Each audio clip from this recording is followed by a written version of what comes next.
Hey everybody, I'm Zach. And I'm Jesse. And you're watching Tesla Time News. Episode 263. On Now You Know.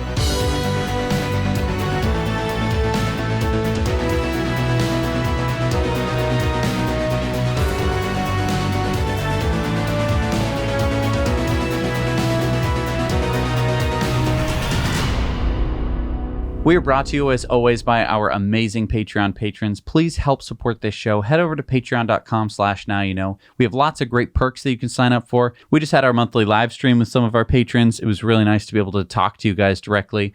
So yeah, head over to Patreon and help support us. So then I had to drive all the way home to get my credit card so I could check out. It was such a pain. Why didn't you just pay using your phone? Use my phone? Yeah, like Apple Pay, Google Pay. You mean enter my credit card information into my phone? Not gonna happen. I mean, I get it. You're afraid about your phone getting lost or stolen. Or hacked. Okay, right. And I mean, that's what I like about privacy. Well, I like my privacy too. No, I mean Privacy, the company that's sponsoring today's show. Privacy is a service that lets you do your shopping online using virtual cards instead of having to use your real ones, protecting your identity and bank information on the internet.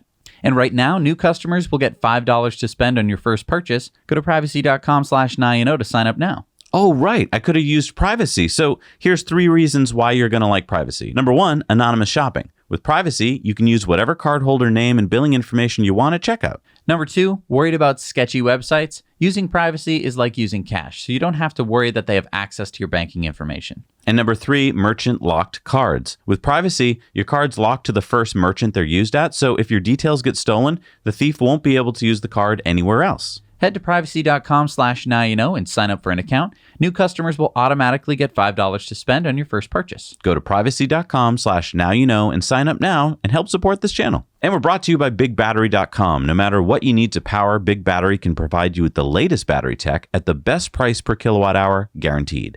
Their batteries are easily installed, require 0 maintenance, and they're made right here in the US. Pick up yours today at BigBattery.com and use code NOWYOUKNOW for 5% off at checkout. All right, so let's get an update on FSD Beta. Elon tweeted out good feedback from FSD Beta 10 users. 10.0.1 point release rolling out now. 10.1 rolls out a week from Friday with beta request button. So that would be October 1st. Sounds roughly, maybe. Yeah. Ivan's asking what I think we're all wondering. Will everyone get the beta right away, or about how many upon beta request button? Elon said beta button will request permission to access driving behavior using Tesla Insurance Calculator. If driving behavior is good for 7 days, beta access will be granted. Wait, that's the first we're hearing about that. Hiro Mizuno, who sits on the board of Tesla, said, "You must be a good driver not to drive," which may become a new norm. Elon said, ironically, yes, at this time, full self-driving beta system at times can seem so good that vigilance isn't necessary, but it is. Also, any beta user who isn't super careful will get booted. 2,000 beta users operating for almost a year with no accidents needs to stay that way.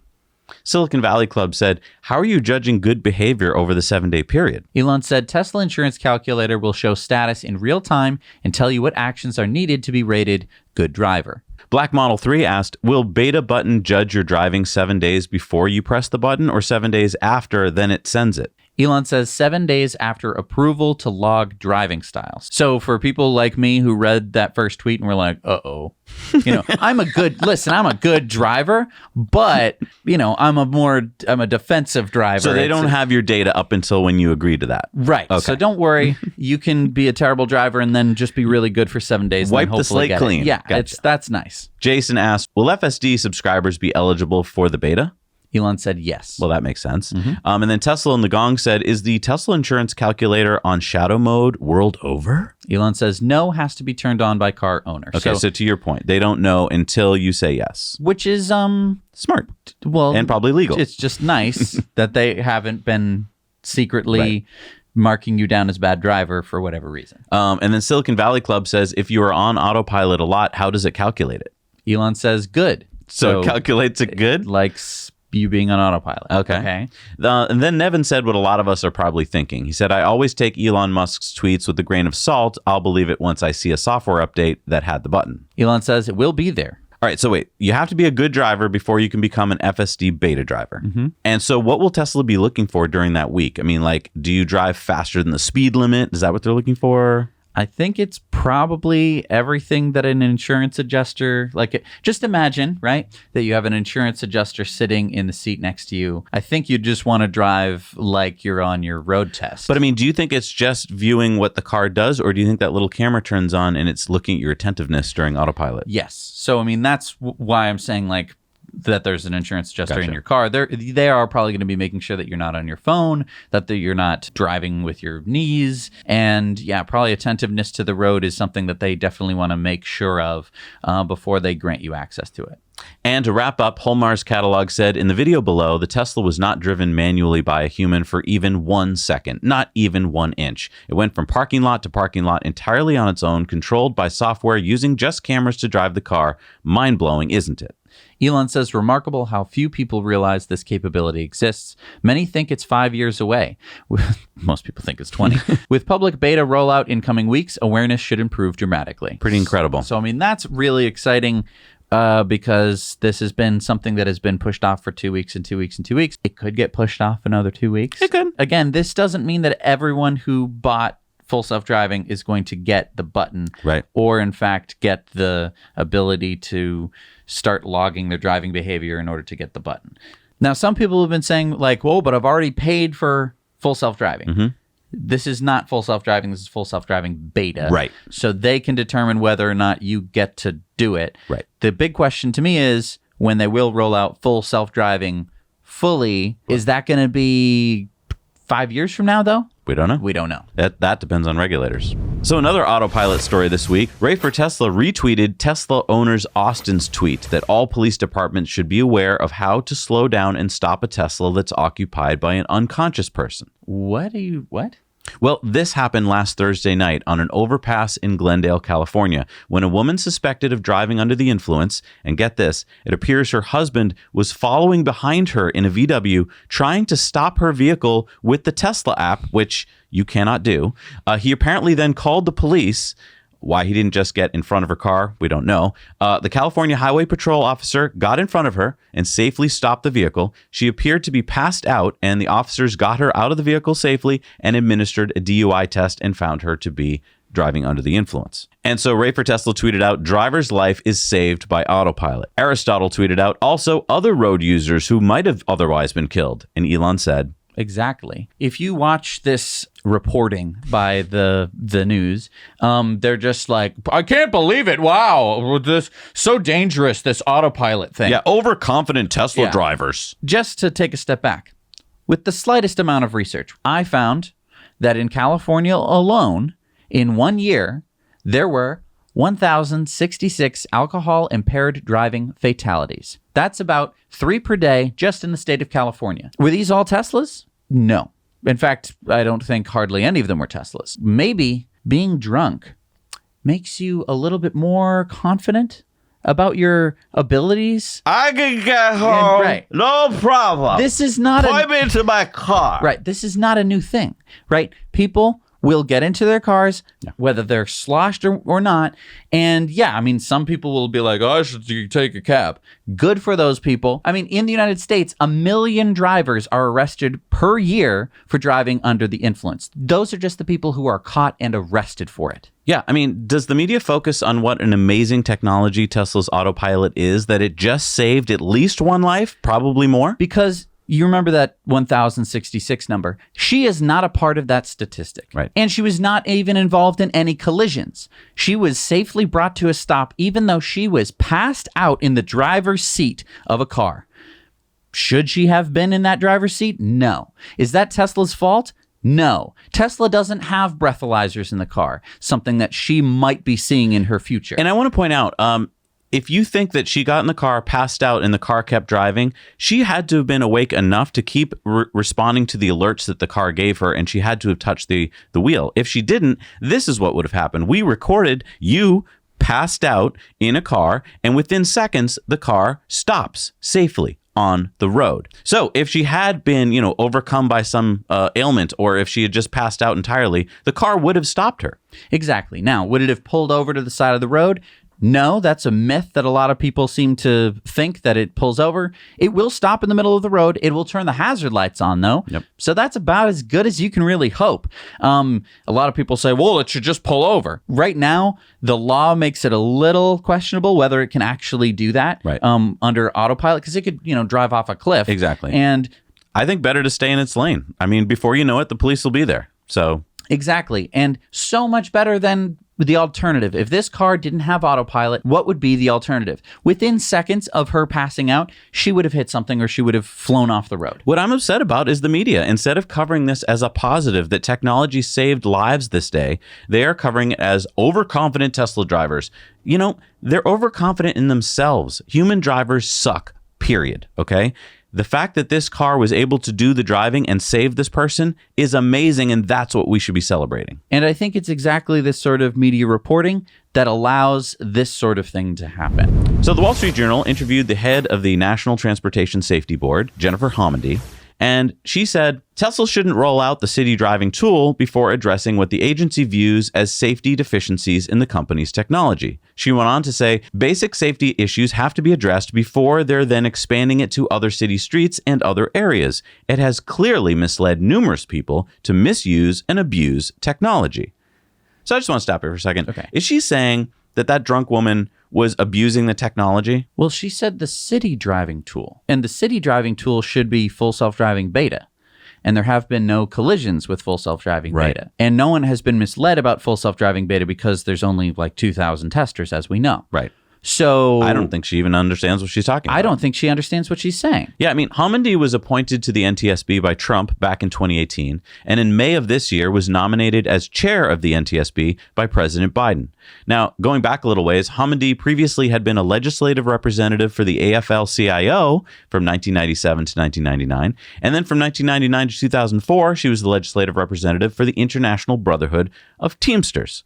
Could having been involved with unions led to her getting the chairmanship? And could that be why she's taking such an odd anti-Tesla stance?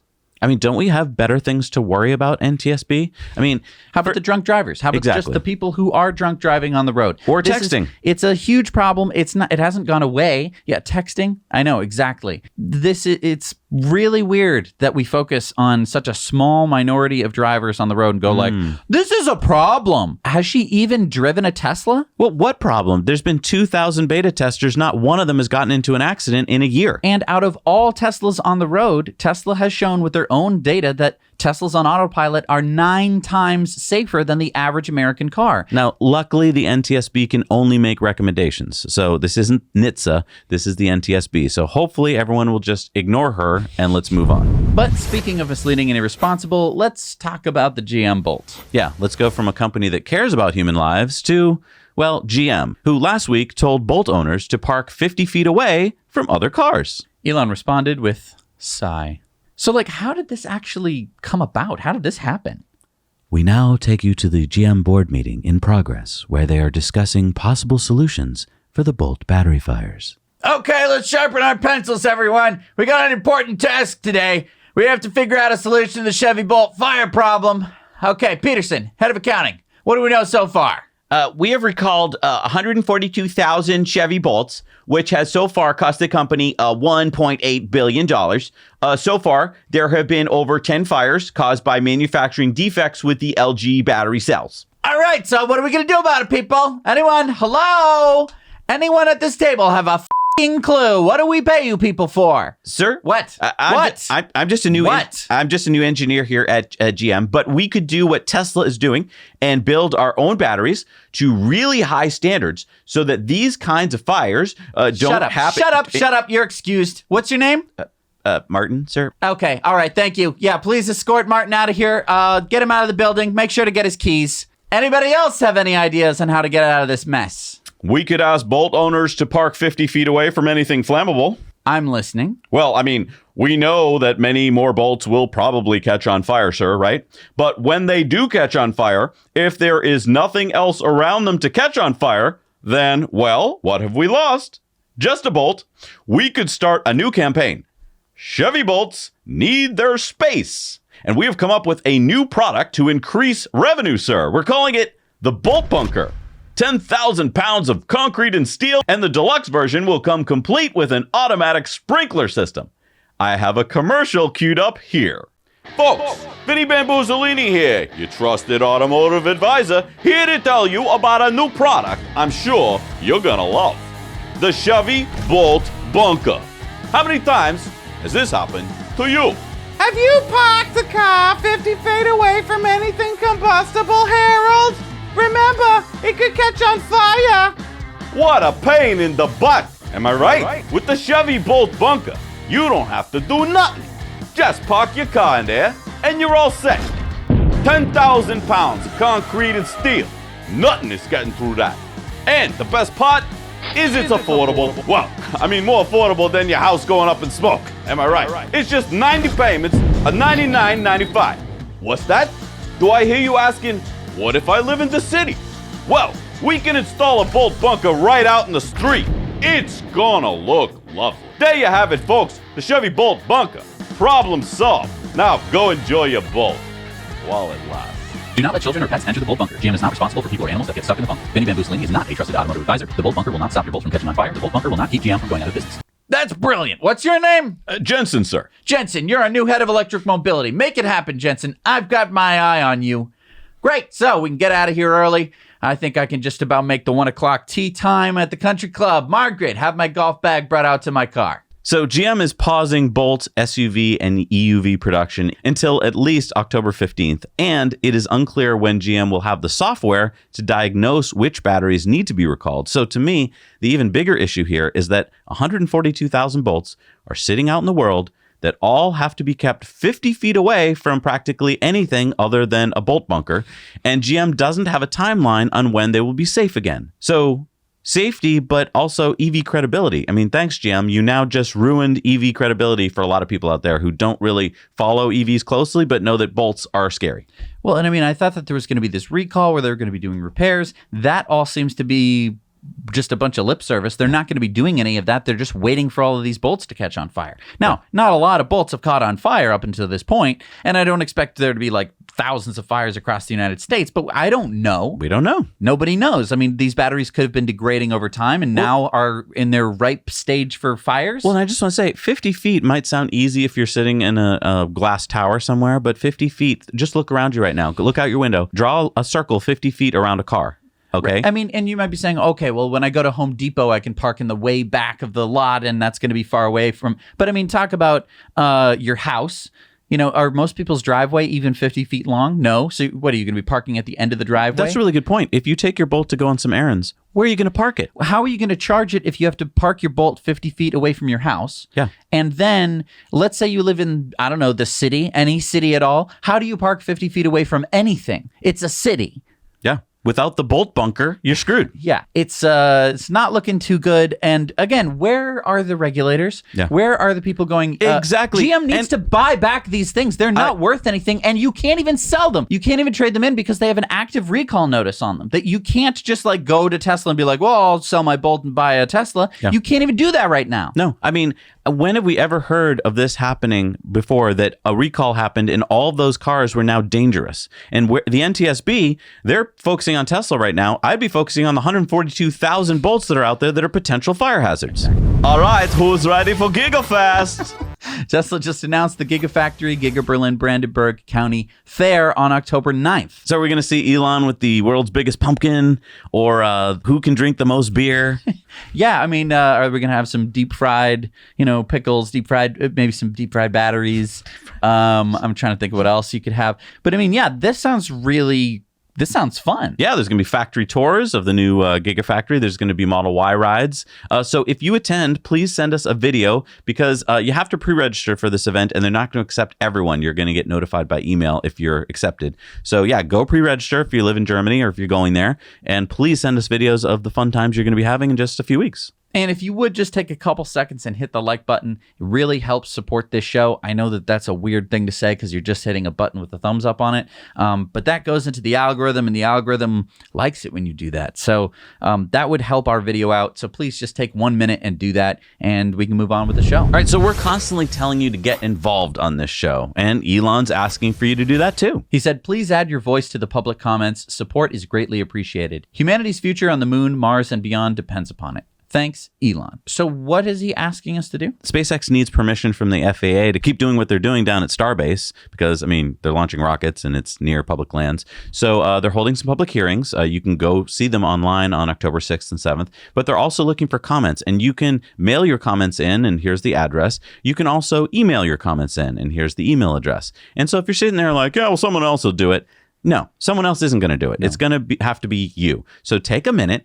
Think about all the things you love about SpaceX. Write a few sentences to Dear Stacy Z, I love SpaceX. Here's why. Here's why they should be allowed to continue doing what they're doing at Starbase. Send it off. You'll have done your part. You'll feel good. And I'll bet there won't be as many people as you think sending those in. Absolutely. After this, we're going to be sending an email ourselves. And I highly encourage you to do the same because I mean, just imagine for a minute if the FAA shuts down Starbase in Boca Chica. There are going to be people writing letters like, I don't like loud things and I don't want it happening. And we have to counteract that. Yeah. So, Zach, did you hear?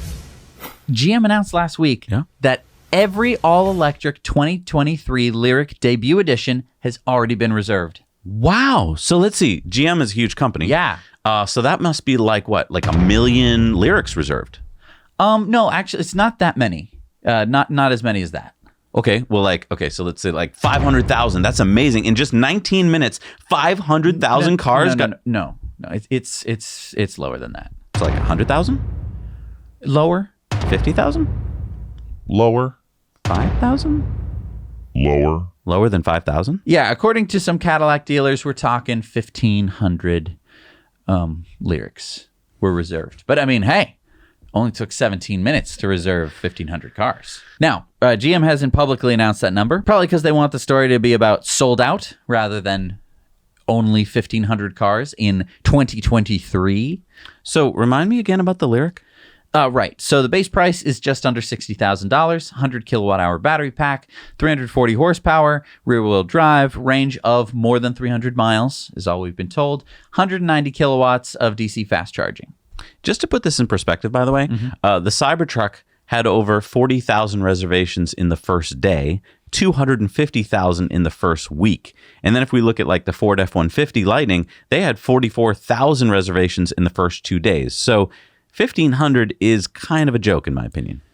Well, but I mean, if you take the 1,500 and you multiply, that was only 17 minutes. Imagine if they kept it open. Imagine if they would make more than 1,500. Well, that's the point. The demand is there. They just don't want to make them. Why? Because they haven't lined up the battery contracts and they don't have enough battery production. Right. And they probably aren't going to be able to work with LG Chem anymore because they're going to burn that bridge with LG Chem because they have to fix all the Bolt batteries. Yeah, the Cadillac Lyriq should be starting deliveries in Q2 next year. So Spanish car magazine KM77 recently conducted the moose test for the Model Y.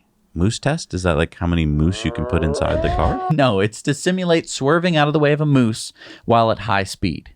Why a moose?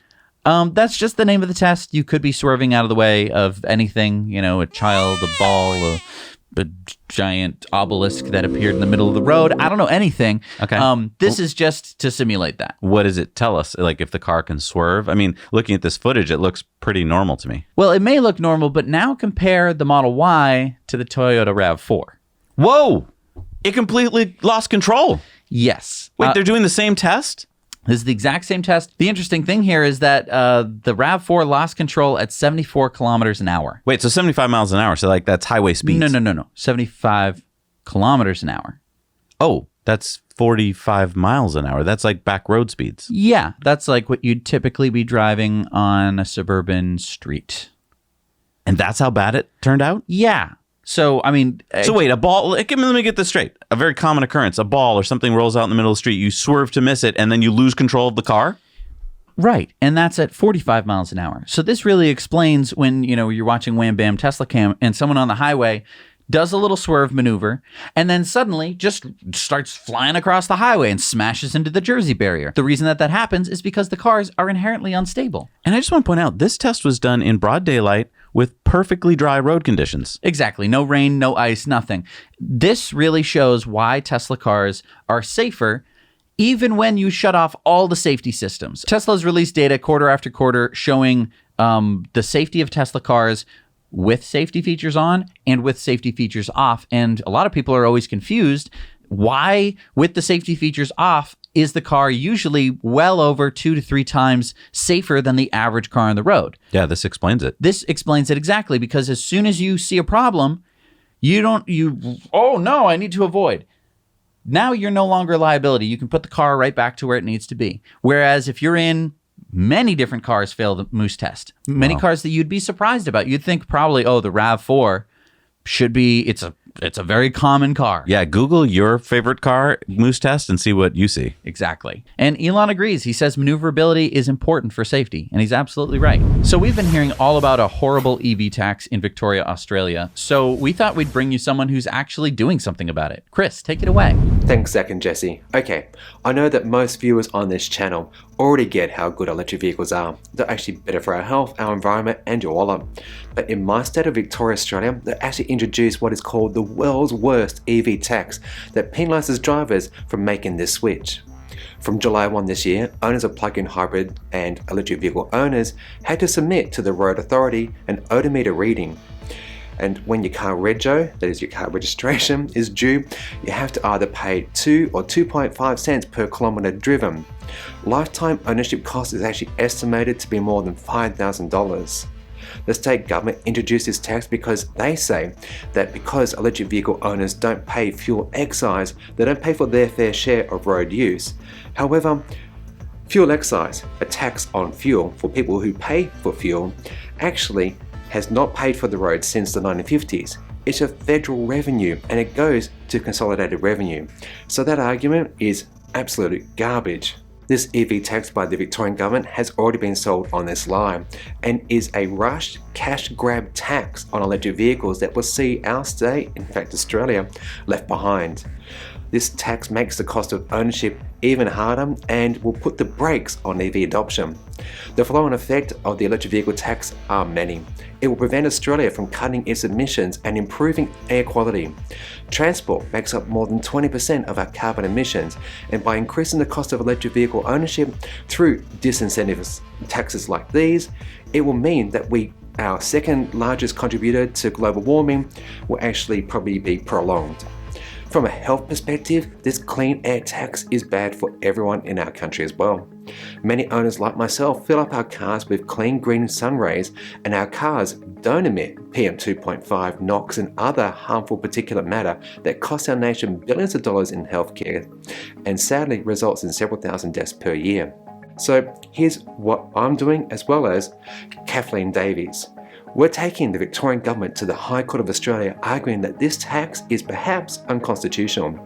It's a technical argument that a legal team will challenge the Victorian government on whether or not they had the power to actually impose this tax on Victorians.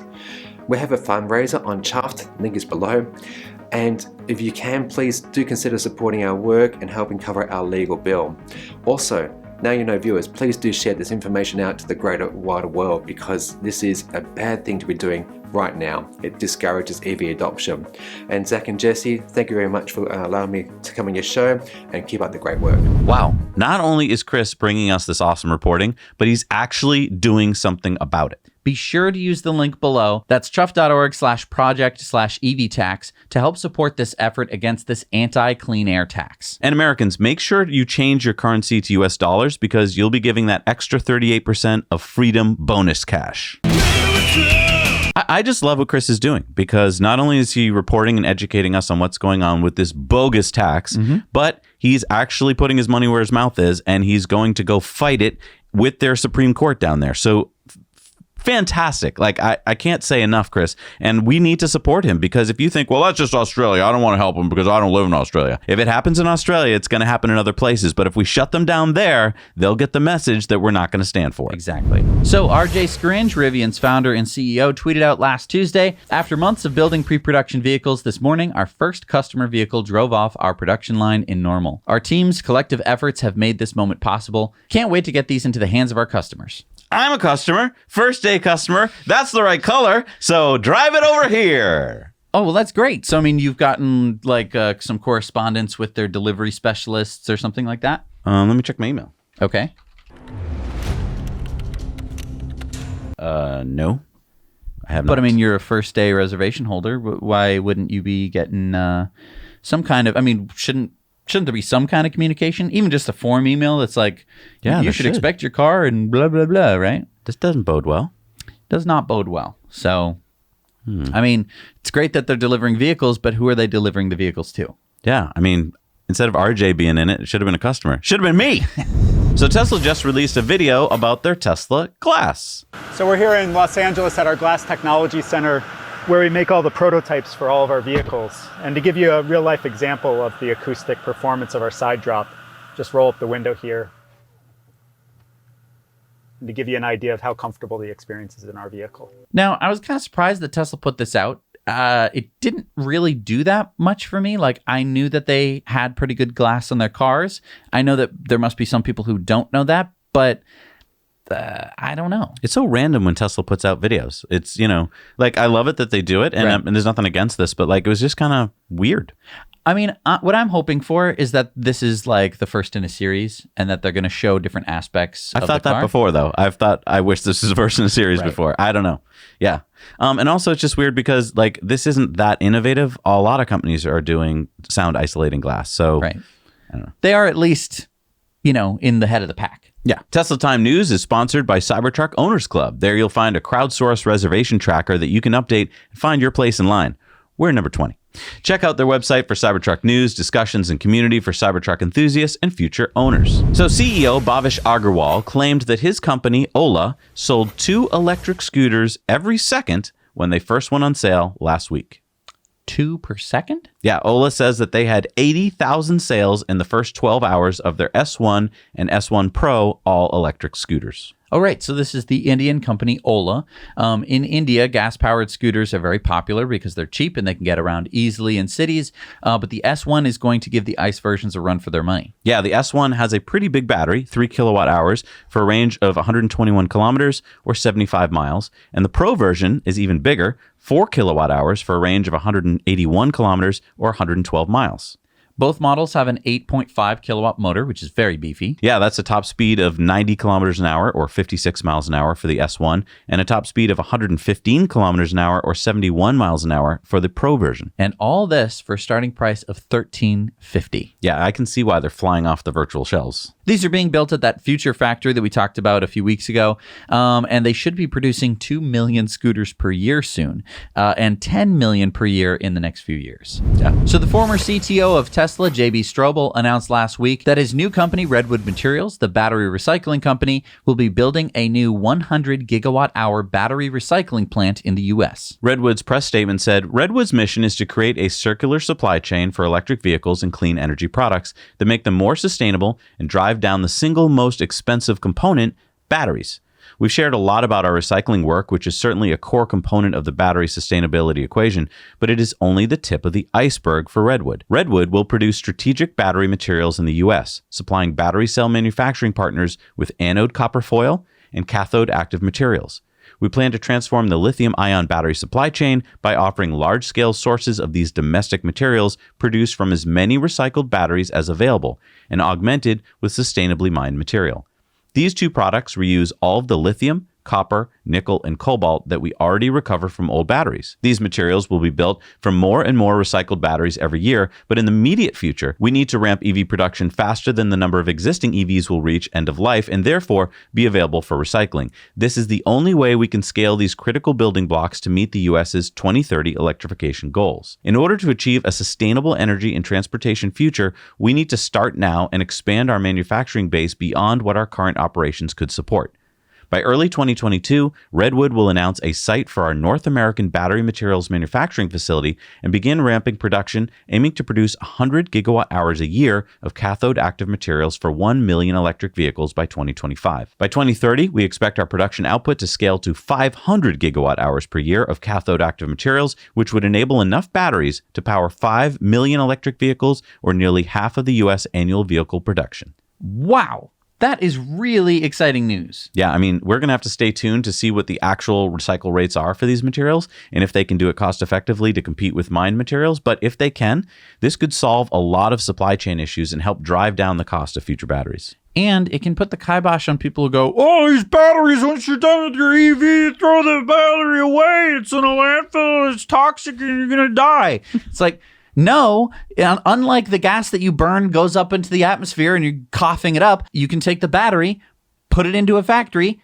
take all the stuff out of it, make a new battery. Wow, recycling. Yeah. And if you'd like to share this news story with your friends, but you don't want to share the whole episode that's an hour long, you can go to our Now You Know Clips channel, where we cut them up into little bite-sized nuggets so that you can share them with your friends. And we're going to put a clip of just the bolt bunker on the Clips channel. So if you want to just send that to one of your friends as a little funny joke, head over to the Clips channel. Also, be sure to subscribe to that channel. It would help us out a lot. All right, it's time for the Starman Report. Let's check in. Welcome back to the Starman Report. I'm Eli Burton, your host, and it's good to be back after a few weeks of travel. This week, SpaceX successfully launched the first all-civilian mission to orbit on September 15th. They conducted this launch using the Crew Dragon capsule and the Falcon 9 rocket, and after 3 days in space and countless orbits around Earth, the 4-man crew has just splashed down to Earth off the coast in Florida. Now check out this awesome footage from their launch and return landing. All right, just a few seconds before 8:03 p.m. Eastern Time, SpaceX's Falcon 9 lifted off from here, Kennedy Space Center, and carried that all-civilian crew of Inspiration 4 to space. Elon Musk, who was on site, tweeting to the crew, quote, "It was an honor to wish you Godspeed before you left for orbit."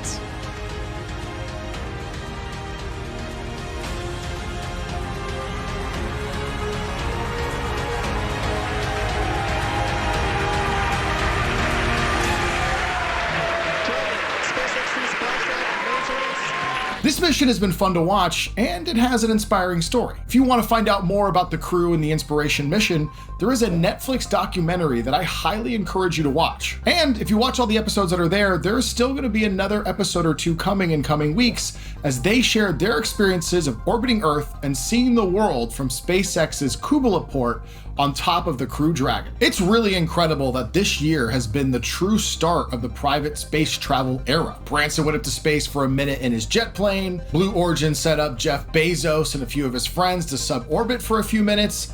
And SpaceX has just sent a private crew into orbit for a 3-day trip in space. I've got to say, it's good to be back bringing you this weekly segment, and I want to thank you so much for watching, and I look forward to having you back for more of the most exciting news in space.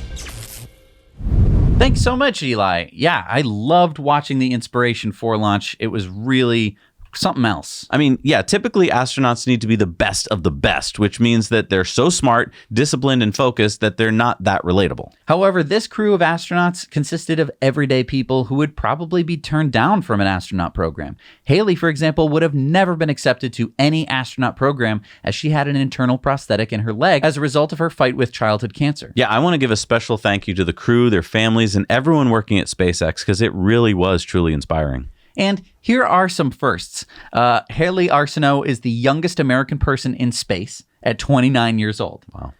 I didn't know that. That's not that young, 29. I mean, you have a couple of years, you might be able to beat her. Here's hoping. She was also the only person to go to space with a prosthetic. Yeah. The crew was also the farthest humanity has gone since the moon landings. Wait, so their orbit was a little bit further out than the International Space Station. is that why when they're in the cupola looking down at Earth, it looks so round? Yes, it's so much further away than the ISS. Also, this marked the most people in space at any one time ever. 14 people. Wait, what? So this was Inspiration 4, 7 on the International Space Station, and 3 people aboard the Chinese space station. Oh, right, they just landed. There have never been more than 14 people in space at any one time. Wow. I just assumed there was like dozens of people in space. Nope. But I never stopped to think about it. Rarely more than Wow. a dozen. Yeah. Yeah, I really loved this mission. It really shows what's possible when SpaceX finalizes their design. I mean, the Falcon and the Dragon system have only been in the works for about 10 years. So it shows you 10 years from nothing to launching civilians into space where they don't really have to worry about much. And talk about reusability. Not only was the booster reused, but the Dragon capsule had already been up to the ISS. Exactly. That was the same Dragon capsule as Bob and Doug. That's amazing. The whole thing was amazing. And also amazing, this was, I think, the first time that someone from Louisiana had been in space. Yeah. I mean, like, there's so many firsts here. I know. It's really amazing. And Go watch that Netflix show about it because it's so awesome. And there's going to be a final episode coming out, I think, on the 30th of September about the whole, the landing and everything. It's going to be really cool. All right, it's time for Into the Future. So Rolls-Royce completed the maiden voyage of its all-electric airplane, the Spirit of Innovation, on Wednesday. It flew for 15 minutes over their test site in Wiltshire, England. the plane has some impressive stats. It can apparently achieve speeds of 300 miles an hour. It has a 400 kilowatt hour battery pack, which they claim is the most power-dense battery pack ever assembled for an aircraft. And if they can achieve the 300 mile per hour speed, that would beat the world record set by Siemens back in 2017 of 210 miles an hour. Wow, crush that top speed. Yeah, they haven't done it yet, but Okay. we're hoping they do. All right, it's time for Going Green, which is brought to you by EcoWare. Start positive conversations with carbon negative products. We carbon offset the manufacturing, the shipping, and the life cycle of every shirt. And then, after we have done that, we plant 10 trees for every order, and we help cap a well with a Well Done Foundation. So Wabtec Corporation, the 150-year-old manufacturing and freight company, held an event last week in Pittsburgh where it unveiled its FLX Drive electric locomotive. Wabtec claims that it's the world's first battery electric freight train. The prototype displayed at the event has 2.4 megawatt hours of batteries, giving the train a range of 350 miles, pulling 430,000 pounds. And they have their first customer. The mining company Roy Hill in Australia has just purchased the first FLX Drive locomotive. They'll be getting it in 2023, and when they get it, it'll have even more batteries, 7 megawatt hours of batteries, 3 times more than the prototype. It's important to note that Wabtec could not have done this by themselves. They got a grant for $22.6 million from California Air and Resource Board, and Wabtec has been working with Carnegie Mellon University to develop the train's technology. All right, it's time for Sunspots. It appears that we have reached the end of an era. It appears that Tesla has ended their referral program for everything but the solar roof. On Tesla's website, it says, As of September 18th, vehicle products and solar panels are no longer eligible for referral awards. so no more free Supercharger miles. No more free Tesla jackets. No more free Tesla luggage. No free Tesla kids cars. No free Powerwalls. free VIP passes. Free Roadsters. But Tesla is keeping the referral program for the solar roof and is actually increasing that award to $500 per system. So why is Tesla doing this? They don't need it anymore. The word is out. The demand is there. Why is Tesla incentivizing people to tell other people about Tesla when people will do it kind of on their own? And it's already pretty well known and there's plenty of demand. I guess this shows, though, that they do need it for solar roof. I guess so. It seems like they're pretty slow at getting solar roof out there and on people's roofs, at least so far. But yeah, the neat thing is that you just need to drive a Tesla vehicle in order to tell people about solar roof, which is interesting. Yeah, I mean, I like that they increased the incentive to $500. I think that's really going to help sell it. And if you'd like to get solar on your roof, but you're not sure what kind or how much or what the tax incentives are, talk to our friends at Energy Pal. They're the energy experts that can help you to get solar and batteries at your house. Reach out to them down below and tell them that Zach and Jesse sent you. All right, it's time for our video contributor stories. Who do we have this week? We've got our buddy Damien in Australia with his new Model 3. Hey, Zach and Jesse, Damien Candetti here from South Australia again. I finally got my Model 3. I know it's been ages. I initially opted out because I thought it was just a bit too pricey in Australia, but they since dropped the price by $5,000, which made it a bit more interesting. And then I asked them for a trade-in price on my Nissan, and they offered me $10,000 more than I paid for the vehicle a year ago. In the meantime, I still need another tow vehicle, so I've ordered another Nissan for $5,000 cheaper than what they traded my second-hand one in. I genuinely do not get it. I don't need to get it, just happy to be a part of it. I'm really looking forward to the Cybertruck coming out so I can go all electric. Thanks, guys. Back to you. Congratulations, Damien. That's awesome. It must be really hard being in Australia waiting for Tesla products because you're like the last to get them. And they're wildly more expensive. And it's not everyday Australians' fault that they're so expensive. It's their government and also tariffs and that kind of stuff. All right, it's time for our Patreon bonus stories where we have a Cyberlander update. We've got Arkamoto in a rap video. And Zach is going to basically refute an autopilot study that he's a part of. So head on over to patreon.com/nowyouknow. Support us for as little as $1 a month. Get to check out all of our Patreon bonus stories.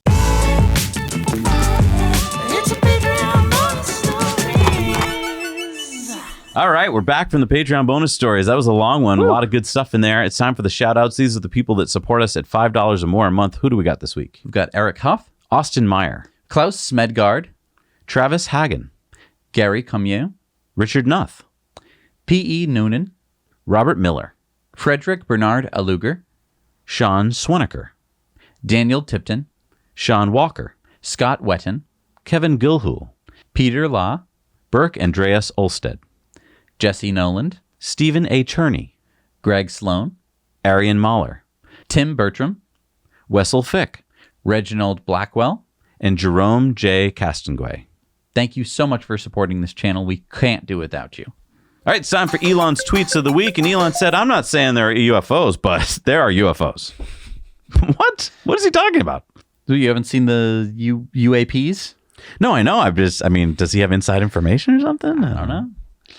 And then here's a view from Dragon's cupola. I didn't know they had a cupola because every time they've gone up before, they've gone to the space station. Look at this. It's the biggest. It's bigger than the space station's cupola. Yep. And it's one continuous piece of glass. PC Gamer tweeted out that Sir Clive Sinclair has died at the age of 81. Elon said, rest in peace, Sir Sinclair. I love that computer. China Xinhua News said the 3 Zhenzhou 12 astronauts have completed their 3-month space mission and returned to Earth safely on Friday. Elon said, congratulations on a successful mission. Welcome asked, when is full self-driving coming to Norway? Bought it twice now and early. Elon said, technology probably ready in a few months, thereafter limited by regulatory approval. Overshield said, when will Starlink come out of beta? Elon said, next month. Ooh. Clean Technica published this chart of plug-in electric vehicles getting 28% of the market share in Germany in August. Elon said, September will be interesting. Trunk Fan posted a whole bunch of tweets about how Elon and Jeff Bezos have worked on space, and Elon said, the lesson from Tortoise and Hare is not that tortoises are faster, but rather that hares should not be complacent. Tesla New York tweeted out, Jay Leno, the electric car is here to stay. I predict a child born today will probably drive in a gasoline-powered car about as often as you would drive in a car with a stick shift now. And then Elon said, Jay is right. Inspiration 4 tweeted out, can't believe we're eating cold pizza in space. It's extraordinary. Here's a quick checklist of what the Inspiration 4 crew is enjoying in space. Elon said, sorry it was cold. Dragon will have a food warmer and free Wi-Fi next time. They replied, our crew is happy to pave the way for future pizza-eating astronauts. Everyday Astronaut tweeted out, will Starlink be able to provide services for vehicles below and above them? It'd be great to have a high-speed connection on orbit finally. Elon said, yeah, we'd use our KA parabolics or laser links for Dragon, Starship, or other spacecraft as soon as they get above cloud level. Oh, that'd be cool. Yeah.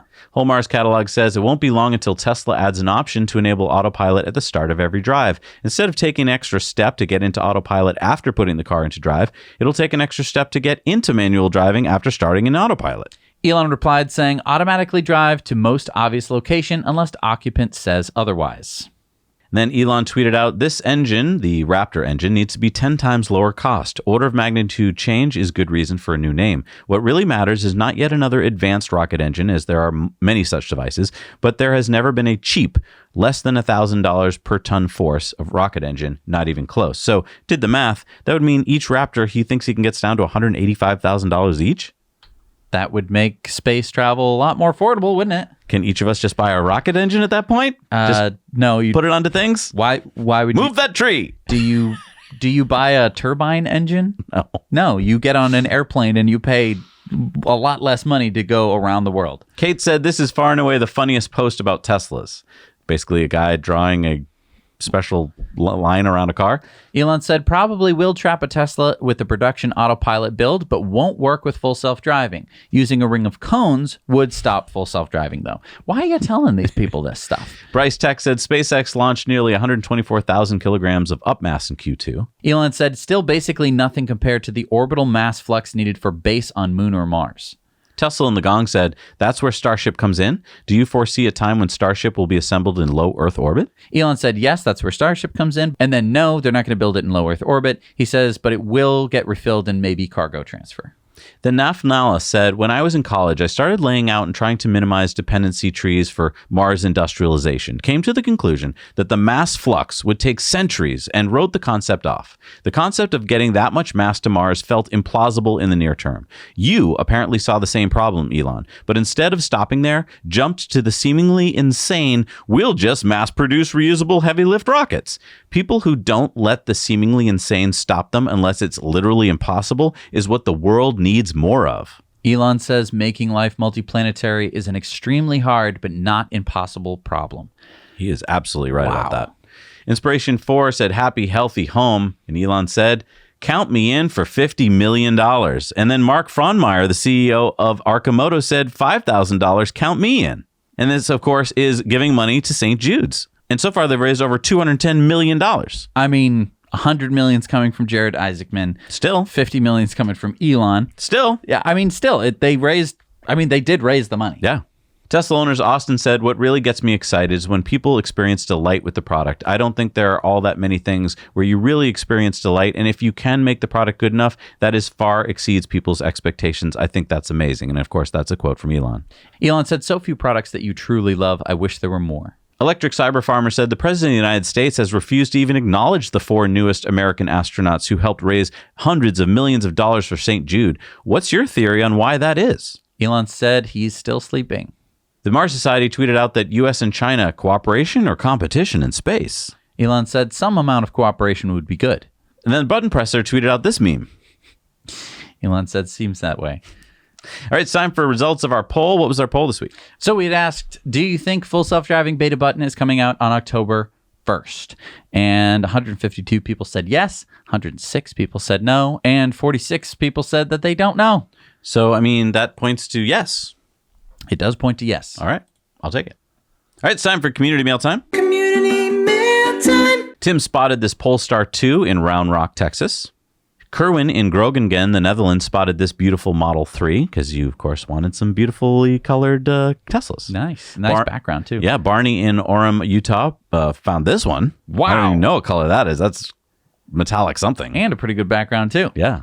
Dan in Washington sent these photos of his Model Y Starship ready for family adventures with the tow hitch and the roof racks. Wow, look at all those bikes. Holy, that doesn't look like it should stay up. It doesn't. It looks like it must. Daniel's Rose Gold Model Y here for you. Nice. That's a cool color. I don't think I've ever seen that color before. Martin sent us these Model 3 police car photos from the UK at Silverstone. We've been to Silverstone. Yes. They're showing off their police cars there. Nice. Lucas sent us this orange original Roadster in Austria. And then our buddy Ken has some advice. He said, I think it might be wise to start using PIN to drive as we approach the full self-driving button day. If all goes well, the cars will get a massive amount of coverage and discussion of their value will be everywhere. You and I know that a stolen, untethered Tesla is nearly worthless, but those who steal things will not understand that. So I think you should listen to Ken. Heed his words, folks. Let's keep safe out there. Use PIN to drive. And of course, that is applying a 4-digit code so that no one can drive your car away.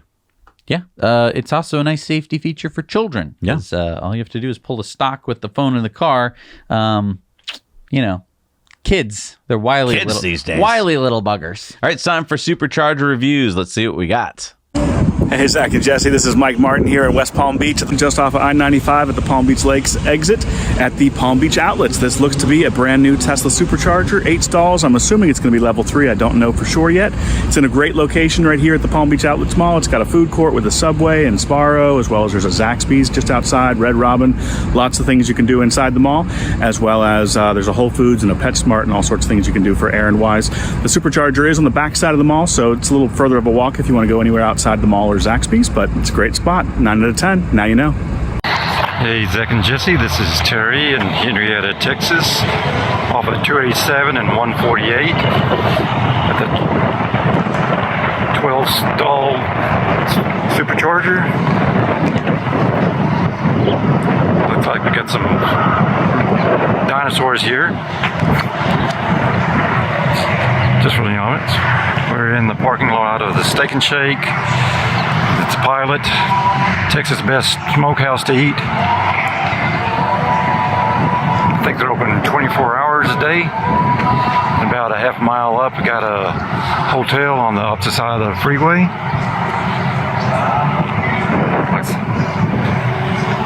It's a pretty busy place. Got a couple of Teslas charging up right now.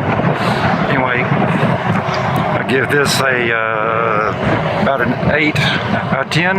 Now you know. Hello, Zach and Jesse. Jim Curtis here from Placerville, California. And at this brand newly opened Supercharger here in Placerville, the second one we have in Placerville. It's on the way to South Lake Tahoe. So it's a perfect place to stop. It's got right off the freeway here. It's in a Target parking lot. So we got, I think, 8 stalls, and they all appear to be level 3, 250 kilowatt chargers. So that's good. In this area, we have all sorts of different food options with a Mexican restaurant back there. There's a pizza place. And of course, you can go into the Target itself and get food in there if you want to. I think there's a Starbucks in there for that. Like I said, we're right off the freeway. Here's my Arcimoto. I didn't have my Tesla today, so thought I'd drive over here, and such a beautiful day. Take the FUV out, and I would rate this a 9 out of 10 because it's really just in the perfect location for going to South Lake Tahoe for people from the Bay Area. So it's one-stop charging, and then head all the way up to South Lake Tahoe. Now you know. Hello, Second Jesse. This is Holger from Austria again. I'm here in Germany at Dettelbach Supercharger. This supercharger has 18 stalls, V2, and it's next to the Highway A3. There's a Burger King and a fuel station and an Asian restaurant and a little hotel. So I give this supercharger 7 out of 10. Now you know. Thank you so much for doing Supercharger reviews. I love seeing all these different places around the world, and I know a lot of our viewers do too. So keep them coming. Head over to nowyouknowchannel.com, and you can add your Supercharger review to the map. Yeah, it's really easy, and if you don't know how to do it, find a kid. They'll know how to do it. All right, it's time for new Superchargers going up around the world. What do we got? We got number 37 in Hong Kong is the 3-stall version 3 at Shuengsha Wan Plaza in Hong Kong. Number 5 in Romania is the 6-stall version 3 in Constanta, Romania. Number 102 in Germany is the 12-stall version 3 in Kaltenkirchen, Germany. Number 1 in Lithuania, their first, is the 8-stall version 3 in Kaunas, Lithuania. Why is it taking so long to get to Lithuania? I don't know. There's also a permitted one in Latvia. That's exciting. Number 81 in Norway is the 20-stall version 3 in Klofta, Norway. Number 9 in West Virginia is the 8-stall version 3 in Tridelphia at the Ganser Ridge Road in West Virginia.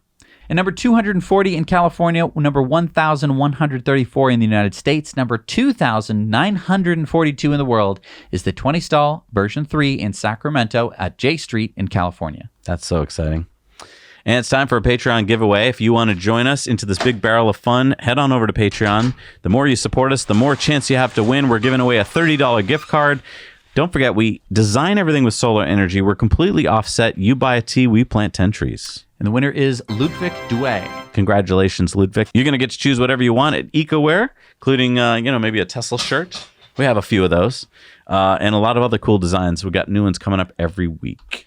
Now, before you go, I just want to talk about this. This show takes a lot of work. This is kind of like a Falcon 9 rocket landing doing a suicide burn. We have Tuesday is the day that we have to get the news out. And Zach and I are always stressing out about writing it because we have to start writing it towards the end of the week. And you might say, Zach and Jesse, start writing it on Wednesday. Start writing it on a Thursday. We can't do that because half the news isn't out. And so if I start writing some story about some gushy thing that happens, and then it turns out that that has nothing to do with the big news of the week, it was a waste of time. So Zach and I have to start writing the news just a couple days before we actually report on it. And then, as like right now, Zach and I are going to stop the recording. We're going to bring the cards, 2 little cards, and they're hot because they're full of data, and they've just been pumping, 1080p video footage into it. We have to bring those down to our editors, and then our editors have literally a matter of hours to take a 3-hour-long show. We started recording this at 9 o'clock in the morning. It's now noon. So you have to take 3 hours, edit it down to whatever the length of this show is, plus all of our Patreon bonus stories, Now You Know Investor Club stories. Yes. Yeah. So all of that has to happen in just a few hours' time, less than a day and a half of time. All has to be edited down. None of this could happen without our patrons. Yeah. If you don't support us on Patreon, please help support us on Patreon. This week has been extraordinarily difficult. One of our editors is sick. He's actually working from home because he's a trooper. But it still puts a lot of stress on the rest of the team, and I don't think that we would have gotten the news out this week if it weren't for our patrons. We've added Ethan to our team. He is an editor and also a presenter on our he's your co-host. Now Let's Review channel.